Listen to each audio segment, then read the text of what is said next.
ধন্যবাদ রাসেল ভাই আমাকে ঘটনা বলার সুযোগ দেওয়ার জন্য। আমার নাম রিপন, আমি এসেছি আদিতমণি লালমনিরহাট থেকে। আজকে যে ঘটনাটা রাসেল ভাই আমি আপনাকে শেয়ার করব, এই ঘটনাটা আমার কাছে শেয়ার করেছেন, তার নাম হলো সুমন। সুমন ভাইয়ের বাড়ি হচ্ছে দিনাজপুর জেলার কাঞ্চনঘাট এলাকায়। তো কাঞ্চন নদীর পাশেই এলাকা, একটা পুরনো একটা শ্মশান ঘাট আছে, সেখানে তার সাথে একটা ভৌতিক ঘটনা ঘটেছে। সেই ঘটনাটা আমি এখন শেয়ার করব। জয়সাল ভাই, সুমন ভাই যেভাবে আমাকে ঘটনাটা শেয়ার করেছেন, আমি চেষ্টা করবো তার মতো করে ঘটনাটা শেয়ার করার। তো সুমন ভাই তখন একটা ছোট্ট কারখানায় নাইট ডিউটিতে কাজ করতেন। কোন কারখানা আসলে নামটা বলা যাচ্ছে না সঙ্গত কারণে। তো কাজ শেষ করে যখন তিনি বাড়ি ফিরতেন, তখন রাত প্রায় 2টা থেকে 2:30 বেজে যেত। তো তার বাড়ি ফেরার পথে নদীর পাড় ঘেঁষে থাকা সেই পুরনো শ্মশানটি পড়ে। তো শ্মশানের পাশ দিয়ে যাওয়ার সময় সুমন ভাই সাধারণত জোরে সাইকেল চালিয়ে তিনি পার হয়ে যেতেন। তো একদিন রাতে কাজ সেরে ফেরার পথে হঠাৎ সুমন ভাইয়ের সাইকেলের চেনটা সেই শ্মশানের সামনে গিয়ে ছেড়ে যায়, এবং চারপাশটা ছিল একদম নির্জন। শুধু ঝিঁঝি পোকার ডাক আর দূরে নদীর পানির কলকল শব্দ শোনা যাচ্ছিল। তো শ্মশানের ওই রাতে কোনো দাহ কাজ ছিল না, তাই চিতাগুলো সব নিভু অবস্থায় আছে। তো সুমন ভাই সাইকেলটা ঠিক করার জন্য টর্চ লাইট জ্বালালেন। ঠিক তখনই তিনি অনুভব করলেন তার পিছনে কেউ একজন দাঁড়িয়ে আছে। তো তিনি টর্চ ঘুরিয়ে দেখলেন শ্মশানের এক কোণে থাকা একটা পুরনো বটগাছের নিচে একটা মানুষ বসে আছে। লোকটার সামনে খুব সামান্য একটা আগুন জ্বলতেছে। তো সুমন ভাই ভাবলেন হয়তো কোনো সাধু বা ঘর ছাড়া কেউ, হিন্দুদের আর কি, যে মানুষগুলো যে টাইপের হয়, অনেক মানুষ যেগুলো সংসারের বাইরে থাকে, সেই রকম একজন আর কি মানুষ। তো তিনি একটু সাহায্য পাওয়ার আশায় সেই লোকটির দিকে কয়েক পা এগিয়ে গেলেন। কিন্তু কাছে যেতে তিনি লক্ষ্য করলেন লোকটার সামনে কোনো লাকড়ি বা কাঠ জ্বলছে না। আগুনের শিখাটা সরাসরি মাটির উপর থেকে বের হচ্ছে, দা- যেটা দেখতে লাল এবং নীলচে রঙের। এবং লোকটি তার দিকে না তাকিয়ে খুব ধীরে স্বরে বললেন, এত রাতে এ পথে আসতেই নেই বাবা, আজকে রাতটা অন্যদের। তো এরকম একটা গম্ভীর ভাষা বললো যে এত রাতে এ পথে আসতে নেই বাবা, আজকে রাতটা অন্যদের। এভাবে একটা খুবই গম্ভীর সুরে সেই অবরটা বা সেই মানুষটা কথা বললো। তো সুমন ভাই কিছুটা ঘাবড়ে গিয়ে জিজ্ঞেস করলেন, আপনি এখানে একা কি করছেন? তো লোকটা এবার মাথা তুললেন। সুমন ভাই দেখলেন লোকটি সারা গায়ে চিতার সাদা ছাই মাখা, কিন্তু তার চোখ দুটো ছিল একদম লাল। তো লোকটি আবার বলল, আমি তো এখানেই থাকি, কিন্তু তুমি কেন দাঁড়িয়েছো এখানে? তো পিছনে তাকিয়ে দেখো তোমার সাইকেলটা আর নেই। তো এরকম ভাবে বললো আর কি। তো লোকটির কথা শুনে সুমন ভাই চমকে পিছনে তাকালেন এবং অবাক হয়ে দেখলেন মাত্র কয়েক হাত দূরে রাখা তার সাইকেলটা সত্যিই সেখানে নেই। অথচ রাস্তাটা একদম খোলা, আশেপাশে কোনো ঝোপঝাড় নেই যেখানে কেউ তার সাইকেল নিয়ে লুকিয়ে থাকতে পারে। তো সুমন ভাই আবার সেই লোকটির দিকে ঘুরলেন, কিন্তু এবার দেখলেন সেখানে সেই লোকটির জায়গায় কিছুই নেই, সেই লোকটিই নেই। তো সেই নীলচে আগুনটাও যেন নিভে গেছে, সেখানে কোনো আগুন নেই। এতক্ষণ যে আগুনটা জ্বলছিল সেটাও নিভে গেছে। শুধু বাতাসের সাথে সেই পরিচিত চিতার পোড়া গন্ধটা নাকে এলো। সুমন ভাই ভয়ে কাঁপতে শুরু করলেন। তিনি অন্ধকারের মধ্যেই হাত রে নিজের টর্চটা খুঁজতে লাগলেন, কারণ সাইকেল দেখতে গিয়ে টর্চটা তার হাত থেকে পড়ে গিয়েছিল। তো হঠাৎ তিনি শুনতে পেলেন শ্মশানের মাঝখানে সেই ঠান্ডা চিতাগুলোর ওপর দিয়ে কেউ যেন খুব জোরে দৌড়াচ্ছে। পায়ের নিচে কীরকম লাকড়ি ভাঙা বা কাঠ ভাঙার শব্দের মতো মর্মর শব্দ শোনা যাচ্ছে।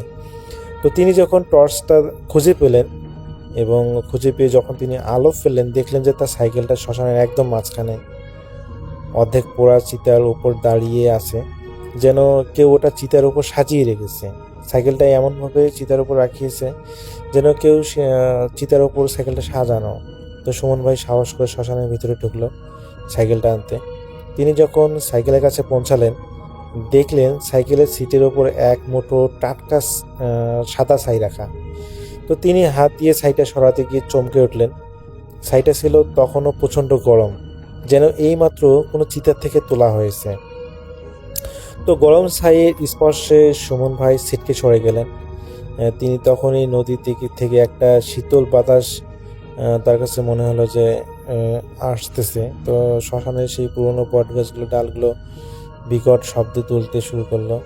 সুমন ভাই দেখলেন যে শ্মশানের চিতাগুলোর চারপাশে ছোট ছোট অনেকগুলো ছায়া নড়াচড়া করতেছে।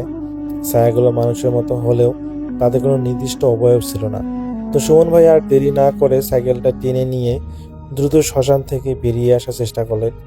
কিন্তু আশ্চর্যের বিষয় রাসেল ভাই, তিনি যত করেই শ্মশানের গেটের দিকে যাচ্ছিলেন ঘুরে ফিরে আবার সেই একই চিতার সামনে চলে আসতেছিলেন। তো মনে হচ্ছিল শ্মশানের সীমাটা যেন অনন্তহীন হয়ে গেছে, মানে শ্মশানের চিতা সেই জায়গাটায় তিনি ঘুরে ফিরে বারবার আসতেছেন। তিনি যখন অনেকবার এভাবে করার পর যখন ক্লান্ত হয়ে যান তখন তিনি সেখানে বসে পড়েন।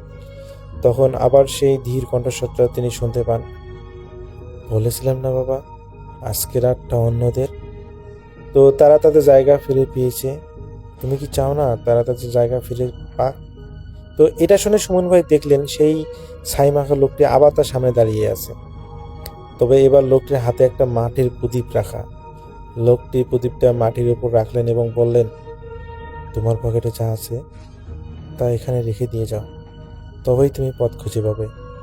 তো সুমন ভাই মনে করার চেষ্টা করলেন তার পকেটে কি আছে। তো তার মনে পড়লো যে তার কারখানায় আসছে এক সহকর্মী তাকে একটি লাল সুতা বা তাবিজে পরানোর যে একটা জিনিস দিয়েছিল। তো তিনি সেটা পকেট থেকে বের করে মাটির উপরে রাখলেন এবং সাথে সাথে সেই ছাইগুলো স্থির হয়ে গেল এবং কুয়াশা সরে গিয়ে শ্মশানের মূল ঘরটা পরিষ্কার দেখা গেল।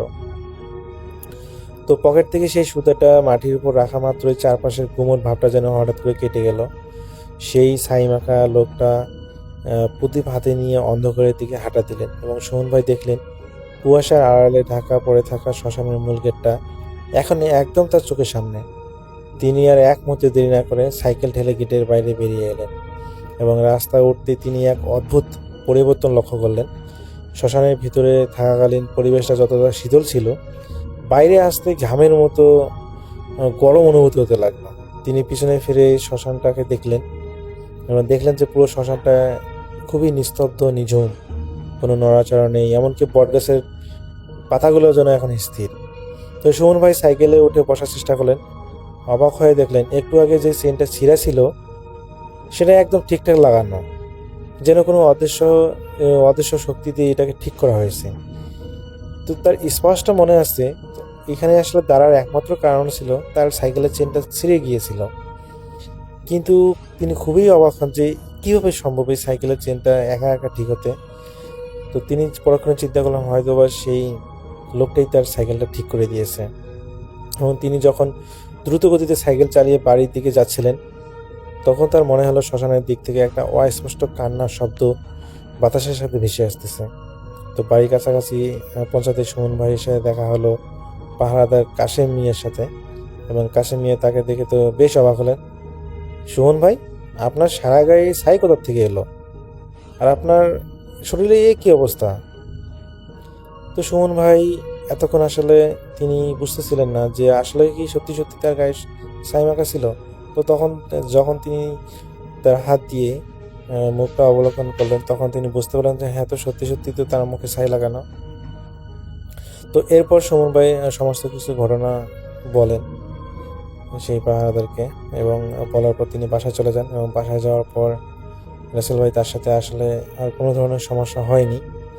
তো সেদিনের মতো তিনি ঘুমিয়ে পড়েন এবং পরের দিন তিনি চিন্তা করেন যে যেহেতু তিনি ওই দিক দিয়ে নিয়মিত যাওয়া আসা করেন, সো এখানে আসলে তাকে কোনো না কোনো ব্যবস্থা করা উচিত, না হলে পরবর্তীতে সমস্যা হতে পারে। তো এরপরে তিনি পরের দিন সকালবেলা খাওয়া দাওয়া শেষ করে এলাকার হুজুর কাছে যান এবং হুজুর বলেন যে দেখো বাবা, আমি তো এটা এভাবে তোমাকে রুকাইয়া করতে পারবো না, তুমি ভালো হয় আরও আমার এরকম জানা পরিচিত একজন ভালো কবিরাজ আছে, তার কাছে যাও, তিনি তোমাকে একটা ভালো সলিউশন দেবে। তো পরবর্তীতে তিনি হলো সুমন ভাই সেই হুজুরের পরামর্শ অনুযায়ী একজন কবিরাজের সাথে যোগাযোগ করেন এবং কবিরাজ তাকে একটা পানি পড়ার বোতল দেন, পানি পরে একটা বোতল দেন এবং বলেন যে তুমি যেদিন যখন যাবা তো এই পানির বোতলটা সাথে রাখবা এবং ওই ইয়াটা পার হওয়ার আগে তুমি জাস্ট একটু পানি তোমার হলো একটু হাতে নিয়ে তোমার শরীরে একটু ছিটাই দিবা, তাহলে তোমার সাথে কোনো ধরনের সমস্যা হবে না। আর এটা তোমাকে প্রায় 10 দিন করতে হবে, তাহলে তোমাকে কোনো শক্তি তোমাকে আর আক্রমণ করতে পারবে না। তো সেই হুজুরের কথা অনুযায়ী সুমন ভাই সেটাই করে। প্রতিদিন যাওয়ার সময় তিনি তার শরীরে পানি নিয়ে ছিটাই দিয়ে যান। তো দেখা যায় যে রাসেল ভাই এরপরে আসলে তার সাথে আর কোনো ধরনের সমস্যা হয়নি। তো রাসেল ভাই, এটা ছিল সুমন ভাইয়ের ঘটনা। তো আমার কাছে ঘটনাটা খুবই ভালো লেগেছিল, যার কারণে আপনার কাছে শেয়ার করা। আর নর্মালি কিন্তু রাসেল ভাই শ্মশানে কিন্তু এই ধরনের ঘটনা ঘটে। আসলে যাদের সাথে এই ধরনের ঘটনাগুলো ঘটে শুধুমাত্র তারাই উপলব্ধি করতে পারে যে এগুলো কতটা ভয়ানক। তো রাসেল ভাই, এটা ছিল আমার ঘটনা।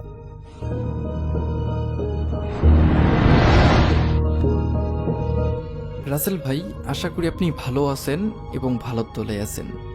আমি সিরাজ গাজীপুর থেকে বলতেছি। আমি আজকে যে ঘটনাটি বলবো, এই ঘটনাটি আমার বড় ভাইয়ের সাথে ঘটেছিল। আমার বড় ভাই ছিলেন একজন অ্যাম্বুলেন্স ড্রাইভার। তিনি 2015 সালে ময়মনসিংহ হাসপাতালের ড্রাইভার ছিলেন। তো আমি সরাসরি ঘটনায় চলে যাচ্ছি। আমার বড় ভাই আমাকে যেভাবে বলেছে আমি ঠিক সেইভাবে বলার চেষ্টা করতেছি। আশা করি এই ঘটনাটি সকলের ভালো লাগবে এবং খুবই ভয়ানক একটি ঘটনা, সত্য একটি ঘটনা। আশা করি আপনার চ্যানেলে শেয়ার করবেন। তো আমি ঘটনায় চলে যাচ্ছি। আমার বড় ভাই 2015 সালে যখন ময়মনসিংহ হাসপাতালের ড্রাইভার ছিলেন, ঠিক সেই সময়ে একটি ঘটনা।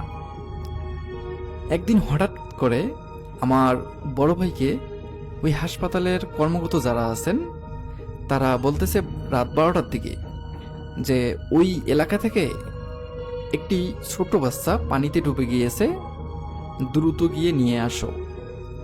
তখন আমার বড় ভাই এবং হেল্পার সহ দুইজনেই ছুটে যায়। এলাকাটা কিছু দূর দূরে, প্রায় 10-12 কিলোমিটার হবে আর কি হাসপাতাল থেকে।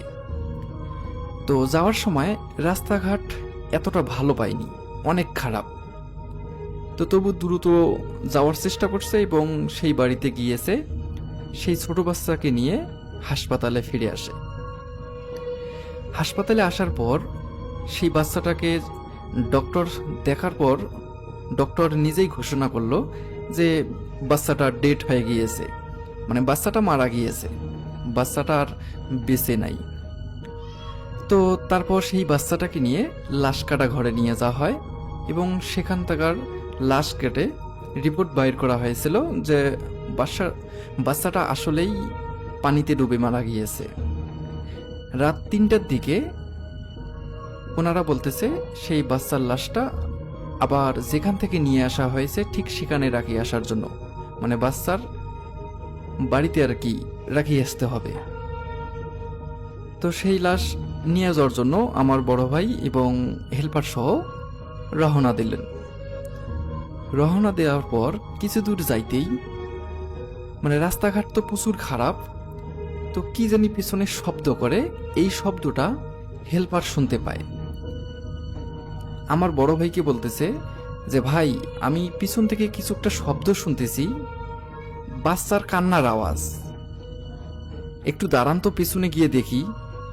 তখন আমার বড় ভাই বলে যে কি বলিস। আমার বড় ভাই আর কি ওই ছেলেটাকে, ওই হেল্পারকে আর কি দাবট দিল, তো কিছু হবে না চল। কিছু দূর সামনে যাইতেই আবারও নাকি পিছন থেকে সেই বাচ্চার কান্নার আওয়াজ আসে। ওই হেল্পার আবারও আমার বড় ভাইকে বলল। তারপর আমার বড় ভাই বলতেছে যদি কিছু না হয় তাহলে তোর খবর ধরাবো। তো বড় ভাই এবং হেল্পার দুজনেই গাড়ি থামিয়ে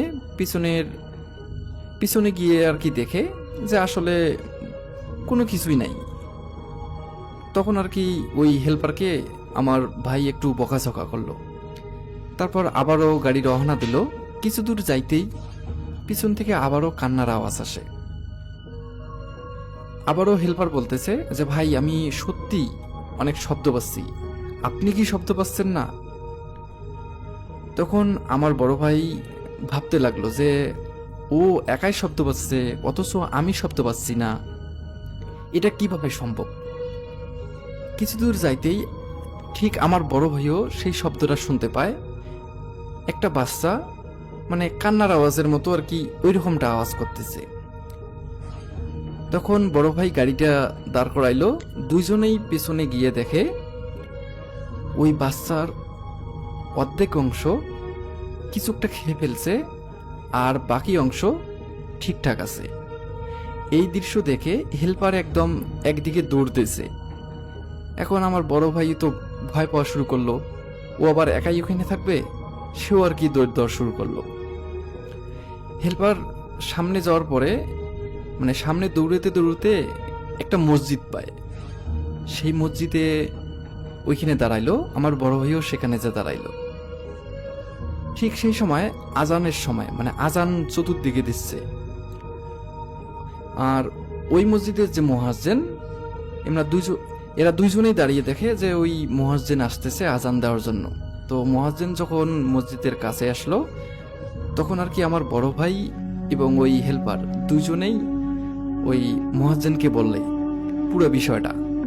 তখন উনি বলে যে ঠিক আছে, আমি যাচ্ছি, আজানটা শেষ করে যাচ্ছি, মানে আজানের সময় থাকবে না। তখন মুয়াজ্জিন আজান দিল। আজানের শেষের দিকে যখন আজান শেষ হয়, ঠিক সেই সময় আরও কিছু মুসল্লি নামাজ পড়ার জন্য আসে। তারপর ওই মুসল্লি সহ সেই অ্যাম্বুলেন্সের কাছে যায় এবং কাছে গিয়ে সকল মুসল্লি দেখতে পায় যে বাচ্চার অর্ধেক অংশ কিছুটা খেয়ে ফেলছে আর বাকি অংশ ঠিকঠাক আছে। তারপর ওখানে থাকার ওই মুয়াজ্জিন বলতেছে যে এই বাচ্চাকে, মানে এই লাশটাকে দ্রুত দাফন করতে হবে। তো হেল্পার এবং আমার বড় ভাই দুইজনে বলতেছে যদি এখানে আপনারা দাফন দেন তাহলে আমরা জবাবদিহিতা কি দেব, যাদের লাশ তাদেরকে কি জবাবদিহিতা দেব। তখন মুয়াজ্জিন বলতেছে যে এই জবাবদিহিতা আমরা করব, আপনার কোনো টেনশন করতে হবে না, আগে আমরা এই লাশটাকে দাফন করি। তারপর মুয়াজ্জিন সহ যতজন মুসল্লি ছিল সবাই মিলে সেই বাচ্চাটাকে সেই মসজিদের পাশে দাফন করা হয়। দাফন করার পর ওই লাশের যে মালিক, সেই মালিককে ফোন দেওয়া হয় ওই লাশের বাড়িতে। সেখান থাকার কিছু মানুষ দ্রুত ছুটে আসে। ছুটে আসার পর বিষয়টা আর কি দেখতে পারে। প্রথমে বিশ্বাস করতে চাইছিল না, তারপর সব মুসল্লি যখন বলে তারপর আর কি সকলেই বিশ্বাস করছে। তো রাসেল ভাই, আশা করি এই ঘটনাটি সকলের ভালো লাগবে এবং একটি সত্য ঘটনা। তো আমার বড় ভাইয়ের সঙ্গে এমন একটি ঘটনা ঘটে গিয়েছিল।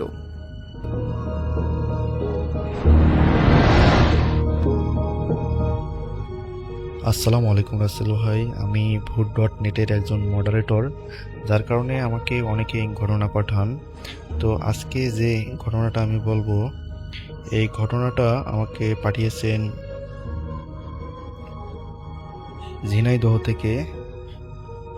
তো উনি যেভাবে ঘটনাটি আমাকে পাঠিয়েছে আমি সেভাবেই পড়ে শোনাচ্ছি।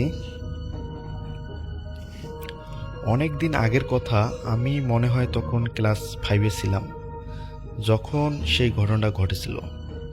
এটি একটি ভূতের ঘটনা, আর এই ঘটনাটা রাতে ঘটেছিল। আমাদের বাড়িতে দুটি পুকুর আছে, যেগুলো আমাদের লিজ নেওয়া হয়েছিল তখনকার সময়ে। সেখানে অনেক মাছ চাষ করা হতো, আর এজন্য পানিতে পোনা ছাড়া হয়েছিল। তবে ওই সময় হালকা বৃষ্টি ছিল, আর আমাদের পুকুরগুলো যেহেতু জমির পাশে ছিল, সেই অনুযায়ী কিছু দেশি মাছ পুকুরে নিয়ে আসার একটি পদ্ধতি ছিল। গ্রাম অঞ্চলের এরকম পরিবেশের পুকুরের পাশ কেটে দেয়া হয়, যাতে পুকুরের পানি বেশি হয়ে গেলে সেগুলো জমিতে চলে যেতে পারে। আর পানি যাওয়ার কারণে জমির মাঝে থাকা মাছগুলো পুকুরে আসতে শুরু করে। এইভাবে দেশীয় মাছ পুকুরে আনা হয়, তবে জমির যে কোনো মাছই আসে পুকুরে। এভাবে আমাদের পুকুরে মাছ আনা হতো এবং অতিরিক্ত পানি বের করে দেয়া হতো। পুকুরের দক্ষিণ পাশের জমি ছিল। পুকুর আর জমির মধ্যে 10-12 ফিট জায়গা আছে। জায়গাটা দিনের বেলায় কিছুটা অন্ধকার আর ভয়ঙ্কর লাগে। এর কারণ হচ্ছে, যেখানে জমির পাশে একটি বাঁশের ঝোপ রয়েছে, আর তার পূর্ব পাশে রয়েছে কবরস্থান। এর মাঝামাঝিতে বিশাল আকারের তেঁতুল গাছ আছে, যার কারণে জায়গাটা এমনিতেই কিছুটা ভয়ঙ্কর লাগে। আর রাত্রিবেলা তো আরও বেশি ভয়ঙ্কর লাগে। দক্ষিণা বাতাস গায়ে লাগলেও যেন ভারী লাগে ওই জায়গায়। আর এখানে পুকুর আর জমির মাঝে লম্বা করে ড্রেন এর মতো কাটা হয়েছে পানি বাইরে নেয়া আর মাছ পুকুরে নিয়ে আসার জন্য। তবে পুকুরের অংশে পথ বন্ধ করার উপায় রাখা হয়েছে। যাই হোক, সন্ধ্যাবেলায় আব্বু আর আমার এক কাকা গিয়ে পুকুরের পথ খুলে পানি বের হওয়ার জায়গা করে দিয়েছিল। কারণ সেদিন কিছুটা বৃষ্টি হয়েছিল। রাত 11টার দিকে পানির পথ বন্ধ করার জন্য আব্বু যাচ্ছিল একা। তখন আমি বললাম আমিও যাব আজকে। আর যেহেতু আব্বু মাঝে মধ্যে সেখান থেকে কিছু মাছ নিয়ে আসতো সন্ধ্যায়, সেই হিসেবে আমি ভাবলাম আমিও দেখব কিভাবে মাছগুলো ধরে। যাই হোক, আমি গেলাম আব্বুর সাথে। প্রথমে পুকুরের সিঁড়িতে দেখলাম কিছু কুচো চিংড়ি পাশে বসে আছে। আমি খুব সাবধানে হাত দিয়ে কয়েকটা ধরে ফেললাম। তখন আব্বু বলল ছেড়ে দিতে, তাই দিলাম ছেড়ে। সেখানে যাওয়ার পরে আমি লাইট ধরে দাঁড়িয়ে আছি, তখন দেখলাম একটা মাছ জমি থেকে পুকুরের দিকে ঢুকছে। তখন আমি আব্বুকে বললাম আমি মাছটি ধরব। তখন আব্বু বলল ধরতে। এটি যখন পুকুরের কাছাকাছি চলে আসে এবং জালে আটকে গেল, তখন আমি মাছটি ধরে ফেললাম। 2 মিনিটের মতো এটি হাতে ধরে রেখেছিলাম। মাছটি নিয়ে আমি পানি থেকে অনেকটা দূরে দাঁড়িয়েছিলাম যাতে মাছ পানিতে না পড়ে। তখন আব্বুর হাতে লাইট ছিল। হঠাৎ করে মাছটি আমার হাত থেকে পিছলে মাটিতে পড়ে যায়, কিন্তু পানিতে পড়েনি। লাইটের আলো জায়গায় মাছটি পড়েছিল, কিন্তু এরপর তাকে আর দেখা যায়নি। তখন আমি কিছুটা ঘাবড়ে গেলাম, বারবার এদিক সেদিক খুঁজতে লাগলাম। তখন আব্বু বুঝতে পেরেছিল, কারণ তখন যেন হঠাৎ করে চারদিক খুব জোরে বাতাস শুরু হলো। কিন্তু তখন বাঁশের ঝোপ ছাড়া আর কিছুই নড়ছে না। আর এই দেখে আব্বু আমার হাত ধরে সোজা হাঁটা দিল। কিছুই বলো না। আমি আব্বুকে অনেকবার জিজ্ঞেস করলাম কেন চলে যাচ্ছি, মাছটা তো পাইনি। আব্বু কিছুই বলেনি, শুধু বাড়ির সামনে এসে বলল মাছ পানিতে চলে গেছে। তখন থেকেই আমার মনে খটকা লেগে আছে, আব্বু এমন কেন করলো। আমার মনেও কিছুটা ভয় ছিল সেই পরিস্থিতির কথা ভেবে। মাঝে মাঝে তখন মনে মনে হয়তো অন্য কিছু হবে। সত্যি এটি মাছ ছিল না। কারণ এরকম আরও অনেক ঘটনা আমার আব্বুর সাথেই ঘটে গিয়েছিল। আমাকে কিছুই জানায়নি তৎক্ষণাৎ। ঘরে এসেও জিজ্ঞেস করলাম, আব্বু বলল এটি পানিতে চলে গিয়েছে তাই দেখতে পাচ্ছি না। কিন্তু সত্যি বলতে অনেক খোঁজাখুঁজি করেছিলাম। তারপর ঘুমাতে গেলাম।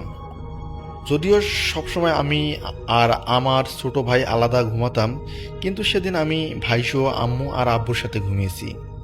আব্বু নিজেই বলেছিল যে একসাথে ঘুমাতে, কারণ আব্বুর মনে কিছুটা ভয় ছিল। তার কয়েকদিন পর হঠাৎ আমার ছোট ফুপু এলো। তখন এরকম কিছু ঘটনা বলতে লাগলো। তখন বুঝলাম মাছরূপী অন্য কিছু আমার হাতে এসেছিল। আর এটা ভাবার সাথে সাথে আমার গায়ে যেন শিউরে উঠল। আর আব্বুও তখন বলল সেদিন আমার হাতে মাছ ছিল না, তাই পড়ার পর আর দেখতে পাইনি। আসলে এটা একটি কতটা সত্য ছিল তা জানি না, তবে সেই রাতের কথা আমার প্রায়ই মনে পড়ে। ওই দিকে রাতের বেলা ভুলেও যাই না এবং কখনো যাওয়াও হয় না। তবে আমার মতে এরকম ঘটনাগুলো গ্রাম অঞ্চলে একটু বেশি ঘটে। আর এটা শুনেছি যে মাছের সাথে মিলিয়ে এই ঘটনাটা অনেক হয়। তো এই ঘটনার পর আমার বাবা তার সাথে ঘটা আরও কয়েকটি ঘটনা আমাকে বলে। তো এই ঘটনাগুলো শোনার পর আমি আরও ভীষণ ভয় পাই। কারণ বাবা এর আগেও বৃষ্টির সময় আপনার মাছ ধরতে গিয়েছিলেন এবং সেখানে বিশাল বড় মাছ দেখেছিলেন, এবং এই মাছগুলো কখনোই আমাদের গ্রামে দেখা যায় না। কিন্তু তখন বাবার এই ভৌতিক বিষয়গুলো জানা ছিল না, যার কারণে তিনি মাছটা তার ব্যাগে করে বাসায় নিয়ে এসেছিলেন এবং বাসায় নিয়ে এসে দেখেন যে মাছটা উধাও হয়ে গিয়েছে। তখন থেকে বাবার এই ভৌতিক বিষয়ে একটু ভীতিকর ভয়ভীতি আছে। এরকম ঘটনা আমার চাচার সাথেও ঘটেছিল। তো আজকের এই ঘটনাই ছিল। ধন্যবাদ।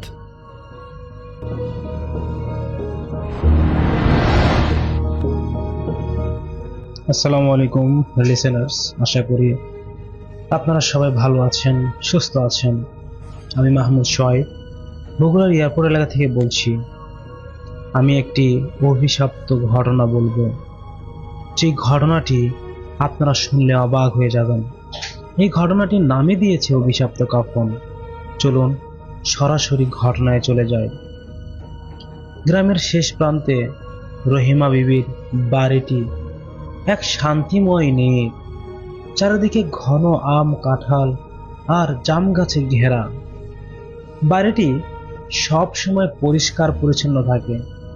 উঠোনের এক কোণে যত্নে লাগানো কয়েকটা গোলাপ আর জবা ফুলের গাছ সব সময় ফুলে ভরে থাকে। রহিমার স্বামী জয়নাল সাহেব মারা গেছেন 5 বছর হলো। সেই শোক কাটিয়ে রহিমা যখন একা হয়ে পড়েছিলেন, তখন বড় ছেলে উসামা আর তার স্ত্রী ফাতেমাই রহিমার বেঁচে থাকার একমাত্র অবলম্বন হয়ে দাঁড়ায়। উসামা শহরের একটা বেসরকারি অফিসে মোটামুটি বেতনের চাকরি করে। ছেলেটি খুব শান্ত আর খুবই ধর্মভীরু।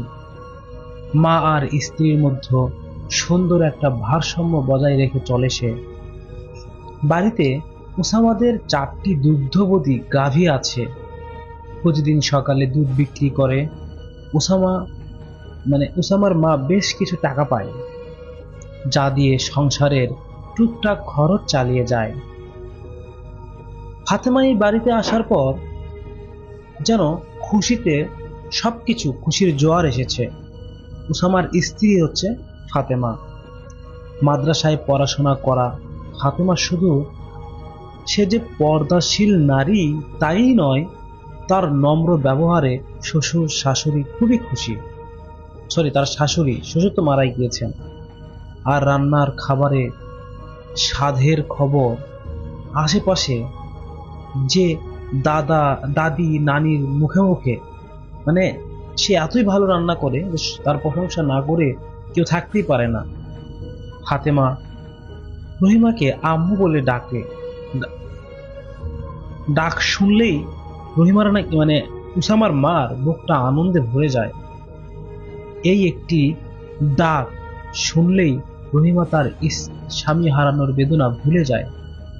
রহিমা মনে করেন তার আগে জন্মের কোনো পুণ্যর ফলে তিনি এমন একটি হীরের টুকরো বউ পেয়েছেন।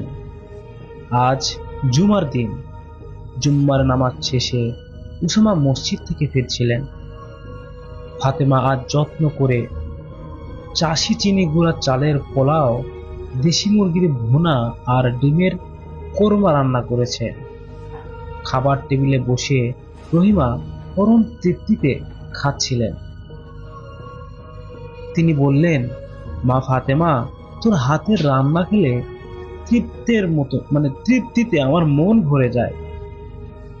তুই আসার পর এই বাড়িতে বিভিন্ন ধরনের অভাব, অনটন, অশান্তি শব্দটা কোথায় যেন উধাও হয়ে গেছে, বোঝাই যায় না। আলহামদুলিল্লাহ, সকল কিছু আল্লাহর রহমতেই হয়েছে। ফাতেমা একটু লাজুক হেসে বলল, সবই আল্লাহর ইচ্ছা আম্মু। আমি আপনাকে নিজের মায়ের মতো আগলে রাখি, আপনিও আমাকে মেয়ের মতো আগলে রাখেন, তাই হয়তো আমার সব কাজ আপনার কাছে ভালো লাগে। উসামা তার মার দিকে তাকিয়ে মজা করে বলল, আম্মু, তুমি তো ওকে বেশি মাথায় তুলতেছ, এরকম করো না, বেশি মাথায় তুলো না। এখন তো ওকেই বাড়ির প্রধান মনে হচ্ছে, কদিন পর হয়তো আমাকেই তুমি ভুলে যাবে আম্মু। এবার উসামার আম্মু রহিমা সে হেসে উসামার মাথা হাত বুলিয়ে দিলেন এবং ওসামা আর ফাতেমা রহিমার এই প্রাণ খোলা হাসি আর আনন্দের ঢের দেয়ালে বাধা পেয়ে পাশের গ্রামের এক জীর্ণ কুটিরে গিয়ে আঘাত করলেন। সেই কুটিরটি রহিমার ছোট বোনের জরিনার জীবনটা শুরু থেকেই ছিল অসম কষ্টে। ছোটবেলায় ওর বাবা মারা যাওয়ার পর জরিনার মা দ্বিতীয় বিয়ে করেন। সৎ বাবার সংসারে জরিনা সবসময় নিজেকে অবহেলিত মনে করতেন। রহিমা বড় বোন হিসেবে কিছুটা আদর পেলেও জরিনাকে সবসময় ফারমাস খাটতে হতো। বড় বোনের বিয়ে যখন এক সচ্ছল ও সম্মানীয় পরিবারে হলো, জরিনার মনের ভিতরে প্রথমে হিংসার বীজ তখনই বপন হয়েছিল। জরিনাকে বিয়ে দেওয়া হয়েছিল মজিদ নামের এক দিনমজুরের সাথে। মসজিদের রোজগার নেই বললেই চলে, যা কামাই করে মজিদ তার অর্ধেকই খরচ করে ফেলেন বাজারের পিছনে। গলি থেকে কিনে আনা সস্তা মদ খেয়ে শেষ করেন। জরিনার সংসারে অভাব আর ঝগড়া চিরস্থায়ী। তার একমাত্র ছেলেটা পড়ালেখার বখাটেদের সাথে মিশে স্কুলে যাওয়া ছেড়ে দিয়েছে। ছোট মেয়ের গায়ে ঠিক মতো একটা জামা নেই। জরিনা সবসময় ভাগ্যকে আর তার মাকে গালি দেয়। সে মনে মনে বলে, মা, আমাকে দুই বোনের সাথে ইনসাফ করে না কেউ। বড় বোনরে দিল রাজবাড়িতে বিয়ে, আর আমারে দিল এই নর্দমায়। মূলত জরিনা আর রহিমা দুই বোন ছিল। উসামার মা আর জরিনা দুজন বোন ছিল। এই জরিনাকে এক দিনমজুরের সাথে বিয়ে দিয়েছিল, আর উসামার মাকে দিয়েছিল এক বড় লোকের ছেলের সাথে বিয়ে। এই জরিনা বলছে এই অভাবের জীবনে তাকে দিনে দিনে আরো হিংসুটা আর কুটিল করে তুলছিল তার বড় বোনের প্রতি। এবার তার ঘরের চালায় থাকতে থাকতে জরিনার শরীর শুকিয়ে কাঠ হয়ে গেছে, কিন্তু তার চোখের ভিতরে যেন সবসময় বিষের আগুনের মতো একটা প্রতিহিংসা জ্বলতে থাকত। কুলসুম নামে এক প্রতিবেশী জরিনার এই হিংসার আগুনে ঘি ঢালতে আসতো এবং বলতো, ওস্তাদ, কুলসুম রহিমার। তিনি সবসময় ওই প্রতিবেশীর সাথে এইরকম তার হিংসা হয় এরকম বিষয়ে কথাগুলো বলতো এবং কিভাবে তার ক্ষতি করা যেত তিনি সেইটাই বারবার উপস্থাপন করত। তো এরপরে যখন উসামাকে এই বিষয়ে ওই প্রতিবেশী বলল, তখন উসামা এই বিষয়টা মাথায় নিল না। এরপর উসামার খালা রহিমা জরিনা তখন তার বাসায় গিয়ে কুফরি কালাম করে। একটা বিশ্বস্ত কবিরাজের কাছে গিয়ে, এই রহিমার স্বামী কিন্তু মারা গিয়েছিল অনেক আগেই, উসামার বাবা। তো তারপরে ওই রহিমা তিনি ওই কবিরের সাথে যোগাযোগ করে একটা ভয়ানক একটা রণক্ষেত্র তৈরি করে ফেলে তার বাসার ভিতরে। তিনি কবিরাজি করে। কবিরাজ বলে তাকে ধ্বংস করতে চাইলে নিজেকে বলিদান দিতে হবে। তখন একটু জরিনা ভয় পেয়ে যায় যে না, আমি আমার নিজের কোনো ক্ষতি করতে চাই না। তো তখন কবিরাজ বলল, তাহলে চলে যাও, প্রাণের বদলে প্রাণ দিতে পারলেই তোমার কাজ সঠিক হবে। তো এরপর অনেক কথা বোঝালো কবিরাজকে। তারপর কবিরাজ বিষয়টি একটু মাথায় নিল এবং নেওয়ার পরে অনেক টাকার লোভ দেখিয়ে জরিনার যত গহনা ছিল সব বিক্রি করে ওই কবিরাজের পিছনে তার দুলাভাইকে ধ্বংস করার জন্য মরণ ফাঁদ ফেলে। তো এরপর তিনি বলেছেন যে তুমি একটা কাপড়ের এক টুকরো কাটবে, তারপর তোমার দুলাভাইয়ের যদি কোনো পাঞ্জাবি অথবা কোনো কিছুর যদি কিছু পাওয়া যায় সেটা নেবে। এইগুলো নিয়ে এসে তুমি সরাসরি আমার কাছে চলে আসবে এবং যে বাসায় থাকে সেই বাসার টিউবওয়েল থেকে এক গ্লাস পানি আনবে। তো নিয়ে আসে, সব কিছু তার কথা মতো করে নিয়ে এসে তখন ওই অভিশপ্ত কাফনের টুকরো দিয়ে ওই লোক কালো জাদু করে এবং একটি পুতুল দেয় তাকে। সেই পুতুল গিয়ে সরাসরি ওই ওই উসামাদের বাসায় গিয়ে তার আঙিনায় পুঁতে ফেলে। এরপরে ওসামের বাবা অসুস্থ হয়ে যায়। তো অসুস্থ হয়ে যায়, তারপরে তার ওসামা অনেক চেষ্টা করে, ওসামা তখন বিয়ে করেনি, তখন অনেক চেষ্টা করে যে কিভাবে তার বাবাকে বাঁচাবে। তিনি বিভিন্ন জায়গায় শহরে বন্দরে অনেক বড় বড় ডাক্তার দেখিয়েছেন, কিন্তু উসামার বাবার কোনো রোগ কোনো ডাক্তার ধরতে পারছিল না। তো তারপরে ওসামা চিন্তা করলো যে কোনো কবিরাজের কাছে দেখানো উচিত, কারণ এইভাবে যদি চলতে থাকে তাহলে তার বাবাকে বেশি দিন বাঁচাতে পারবে না। তো তিনি তার পাশের মসজিদের ইমামের সাথে যোগাযোগ করে একটা বড় ইমামধারী আল্লাহ ভীরু এক আলিমের কাছে পাঠায় এবং তিনি ওসামার বাবাকে দেখেই বুঝে গিয়েছেন যে এনার উপরে ভয়ঙ্কর রকমের কালো জাদু করা আছে। তখন বুঝে যাওয়ার পর ওসামাকে যখন বলে, ওসামা বলে, হুজুর তাহলে আমি এখন কি করতে পারি? আপনি যা বলবেন আমি তাই করতে রাজি আছি। তখন ওসামাকে উদ্দেশ্য করে বলে যে আমি তোমাকে এই বিষয়ে কোনো কথা বলতে চাই না। ওসামা অনেক জোরাজুরি করে, অনেক কিছু বলে, তারপরে টাকারও লোভ দেখায় অনেক, কিন্তু তারপরেও উনি সরাসরি বলেছেন যে তুমি আমাকে কোটি টাকার লোভ দেখালেও আমাকে তুমি আমার সিদ্ধান্ত থেকে সরাতে পারবে না। এখানে কোনো কাফের, কোনো ভালো মানুষও, কোনো ধরনের কবিরাজ তোমার বাবাকে বাঁচাতে পারবে না, কারণ এরপর ভয়ঙ্কর রকমের কালো জাদু করা হয়েছে, যেটা কাফনের কাপড় দিয়ে। এই কালো জাদুর খেলা শেষ হবে কবরে যাওয়ার পর। তো তারপর আস্তে আস্তে তার বাবা শুকিয়ে কাঠ হয়ে যায়, বাসায় যায়, তার মা অনেক কান্নাকাটি করে। তো এইরকম করে যেতে যেতে হঠাৎ করে তার বাবা একদিন ইন্তেকাল করে। তখন সব কিছুদিন চুপ থাকলেও শোকে সবাই কান্নাকাটি, কে করেছে এমন তা খুঁজে বের করা অসম্ভব। তারপরে ওই সময়টার জন্য অসম্ভব ছিল, কিন্তু এখন এই উসামা তিনি ওই কবিরাজের কাছে আবারও যায় যে তার বাবার এই সর্বনাশ কে করলো এটা খুঁজে বের করার জন্য। এরপর যখন তিনি যায়, তিনি অনেক করে জানতে চাই কে এটা করেছে, তার মা সহ গিয়েছিল। তখন ওই কবিরাজ বলল, আমি কখনো নিজেদের মধ্যে ঝগড়া বাঁধিয়ে দেব না, তাই আপনারা আপনাদের মতো থাকুন, ইনশাআল্লাহ আমি এমন কাজ করে দিতে পারি যাতে আপনাদের কোনো ক্ষতি আর বা ওই পরিবারের প্রতি আর কোনো ক্ষতি না হয়। তখন ওসামা অনেক কষ্ট পেল, নিজেদের মধ্যে কে হতে পারে এগুলো বিষয় নিয়ে। তিনি খুব ধর্মপ্রিয় ছিল ওসামা, তিনি এই বিষয় নিয়ে আর সামনে আগায়নি। তিনি ঠান্ডা মাথায় নিজেকে বুঝ করে ঠান্ডা মাথায় তার আম্মুকে নিয়ে বাসায় যাওয়ার পরে বিষয়গুলোকে আস্তে আস্তে সহে যায়। কিছুদিন পরে ওসামা বিয়ে করে, তার স্ত্রীর নাম ফাতেমা। আপনারা প্রথমেই শুনেছেন ফাতেমা এবং তাদের পরিবার কত সুন্দর। তো তারপরে ওসামার মাও ফাতেমাকে পেয়ে, তার ছেলের পুত্রবধূকে পেয়ে তার পিছনে সকল জীবনের কষ্টের দিনগুলো ভুলে যায়, নতুন করে বাঁচতে শেখে।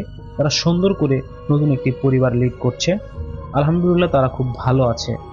এই ঘটনাটি আমি কালেক্টেড ঘটনা হিসেবে বলছি কেন, আমাকে যে ঘটনাটি পাঠিয়েছেন তিনি বলেছেন, ভাইয়া আমার জীবনে সবচেয়ে ভয়ঙ্কর একটি ঘটনা এটা, আপনি যদি শেয়ার করতেন তাহলে খুবই ভালো লাগতো। তো এই ছিল ঘটনা, আমি শেয়ার করে দিলাম। যদি আপনাদের ভালো লাগে থাকে তাহলে অবশ্যই আমাদের চ্যানেলটিকে সাবস্ক্রাইব করবেন। আর যদি ভূত.নেটের নতুন সদস্য হন, প্রতিদিন ঘটনা পেতে বা প্রতি এপিসোড পেতে আমাদের চ্যানেলটিকে সাবস্ক্রাইব করে রাখবেন। ধন্যবাদ। আসসালামু আলাইকুম।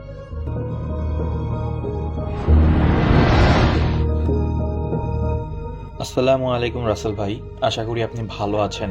আমি জানি আপনি সবসময় ভালোর দলেই থাকেন। আমি মোহাম্মদ আরিফ আহমেদ বলছি কুড়িগ্রাম থেকে। আজকে আমি আপনাকে যে ঘটনাটি বলতে যাচ্ছি, এই ঘটনাটি মূলত আমি কালেক্ট করেছি আমার এক প্রতিবেশীর কাছ থেকে। আমার এই ঘটনায় কোনো ভুল ত্রুটি থাকলে বা গুছিয়ে বলতে না পারলে ক্ষমা সুন্দর দৃষ্টিতে দেখবেন। চলুন দেরি না করে সরাসরি ঘটনায় চলে যাই। ঘটনাটি ঘটে মূলত 2012 সালের দিকে। আমার প্রতিবেশীর নাম মোহাম্মদ রশিদ ফকির। সে পেশায় একজন কৃষক। সে তখন জমিতে পানি সেচ দিত। ইরি ধান বোনার সময় জমিতে সেচ দেওয়ার জন্য তার একটা সেচ মেশিন ছিল। সারাদিন ধরে সেচ দেওয়ার পরেও দেখা যেত আরো অনেক জমি বাকি আছে, তাই সেচ দেওয়ার জন্য রাতেও তাকে থাকতে হতো। তাই তার সেচ মেশিনের উপর ছোট্ট একটা ঘর বানানো ছিল। সেখান থেকেই সে সবকিছু তদারকি করত। তার সাথে আরো কয়েকজন থাকতো, তবে তাদের মেশিনের ঘর থেকে দূরে থাকতে হতো। রাতে তাদের সবাইকে একাই থাকতে হতো। একদিন রাতে সে আর তার ছোট ভাই ঘরের ভেতরে শুয়েছিল। হঠাৎ করে গভীর রাতে ঢোলের আওয়াজে তাদের ঘুম ভেঙে যায়। সে আওয়াজের উৎস খোঁজার জন্য বাইরে বেরিয়ে যায় তারা দুজন। বেরিয়ে এসে সে দেখতে পায় 15 থেকে 20 জন লোক একটা পালকি নিয়ে যাচ্ছে। এটা দেখে তাদের একটু সন্দেহ হয় যে এত রাতে কার বিয়ে কোথায় যাচ্ছে, কিন্তু তার পান খাওয়ার অভ্যাস ছিল, তাই সে মনে মনে একটু খুশিই হলো যদি তাদের কাছে পান পাওয়া যায়। রশিদ চাচা তাদের কাছে যায় আর জানতে চায় তাদের কাছে পান আছে কিনা। সেই লোকগুলো রশিদ চাচাকে পান দিতে সম্মতি জানায় আর তাকে একটা পান দেওয়া হয়। তাদের দেখে রশিদ চাচা একটু কৌতূহলবশত মনে মনে ভাবে এত রাতে এই বিয়ে কোথায় যাচ্ছে। তাই রশিদ চাচা তাদেরকে প্রশ্ন করে যে এই বিয়ে কোথায় যাবে। এই প্রশ্নের উত্তর তারা যেভাবে দেয় আমি সেভাবেই বলছি। এই বিয়ে যাবে আধারকোটা বটগাছে। বলে রাখা দরকার যে আধারকোটা একটা জায়গার নাম, আর বটগাছটি হলো পুরনো একটি বটগাছ যেটি অনেক হন্টেড এবং যেটিকে ঘিরে অনেক হন্টেড কাহিনী রয়েছে। তখন সে একটু ভয় পায়, যদিও সে তাদেরকে কিছু বুঝতে দেয় না। সে তাদেরকে বিদায় দিয়ে চলে আসে, কিন্তু তার ঘুম আর আসছিল না। তাই সে আবারও জমিতে পানি যাচ্ছে কিনা তা দেখতে বের হয়। সবকিছু দেখে সে পেছনে ঘোরে। তখন সে দেখতে পায় অনেক দূরে 4টা আলো ভাসছে, হয়তো অন্য কোনো সেচ মেশিনের ঘর। কিন্তু একটু পরেই সে খেয়াল করে আলোগুলো যেন তার দিকেই এগিয়ে আসছে। তাই সে তাদের দিকে তার কাছে থাকা টর্চ লাইটটি দিয়ে আলো ফেলে, কিন্তু কোনো লোকজন দেখতে পায় না। এবার তিনি ভালোভাবে দেখতে পায় আলোগুলো একটা লাল, একটা নীল, একটা সাদা আর একটা সবুজ যেন ঘুরতে ঘুরতে তার দিকে এগিয়ে আসছে। এবার সে বেশ ভয় পায়, তাই তার বন্ধুদের ডাক দেয়, কিন্তু কেউ যেন তার ডাকে জবাব দিল না। ভয় পেয়ে সে বাড়ির দিকে পালাতে শুরু করে। মাঝপথে সে পেছনে তাকায়, তাতে সে আবারও ভয় পেয়ে যায়। সে দেখতে পায় আলোগুলো যেন তার দিক থেকে 10 থেকে 12 হাত পেছনেই। এইবার সে আল্লাহু আকবার বলে শরীরের সবটুকু শক্তি দিয়ে দৌড় দেয়। টর্চ লাইটটি কোথায় যেন পড়ে যায়, সে জানে না। এরপর সে কিছুতে একটা হোঁচট খেয়ে পড়ে যায়, আর তারপর থেকে তার কিছুই মনে নেই। পরের দিন তিনি নিজেকে আবিষ্কার করেন তার বাড়িতে। তার জ্ঞান ফিরে এলে সে সবকিছু সবাইকে খুলে বলে। তারপর তার মনে পড়ে যায় পানের কথা। সে সবার সামনে সে পান খুলে অবাক হয়ে যায়। সবাই দেখতে পায় পানের ভেতরে আছে বটগাছের পাতা আর ইঁদুরের খোঁড়া মাটি। তারা একজন হুজুরের সাথে কথা বলে। হুজুর তাকে পানি পড়া দেন এবং ঝাড়ফুঁক করেন আর তাকে রাতে একা থাকতে বারণ করেন।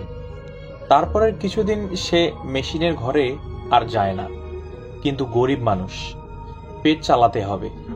তো কিছুদিন পরে সে আবারও জমিতে সেচ দিতে যায়, কিন্তু সেদিন সে একা ছিল না। তার সাথে ছিল একজন বন্ধু, তার নাম আজগর আলী। তারও সেচ মেশিন ছিল।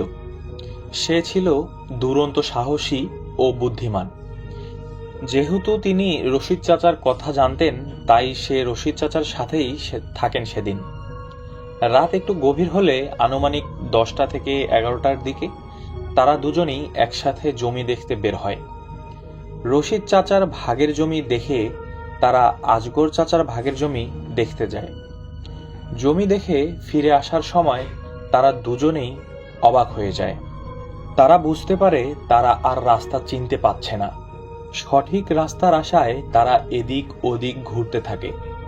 একটু পরে তারা খেয়াল করে তাদের সামনে উঁচু টিলার মতো একটা জায়গা। রশিদ চাচা বলেন, চল আজগর, ওপরে কি আছে দেখি। কিন্তু আজগর চাচা বলেন, দাঁড়া, আগেই যাস না, খারাপ কিছু থাকতে পারে।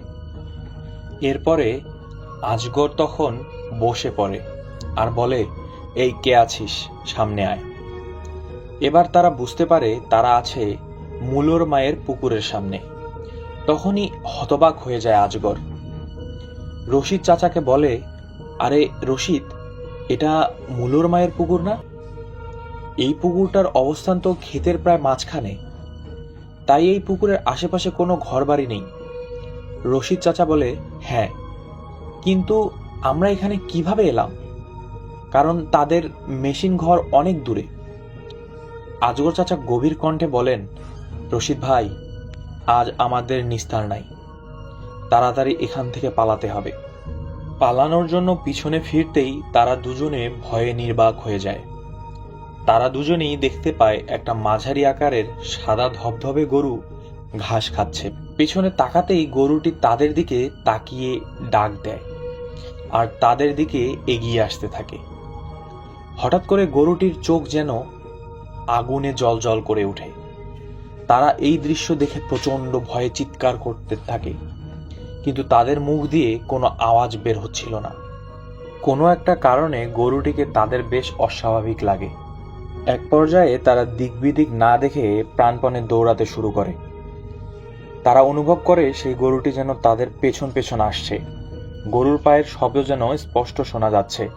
তারা আর এটি সহ্য করতে পারে না, শরীরের সর্বোচ্চ শক্তি দিয়ে চিৎকার করে। এরপর রশিদ চাচা অজ্ঞান হয়ে পড়ে।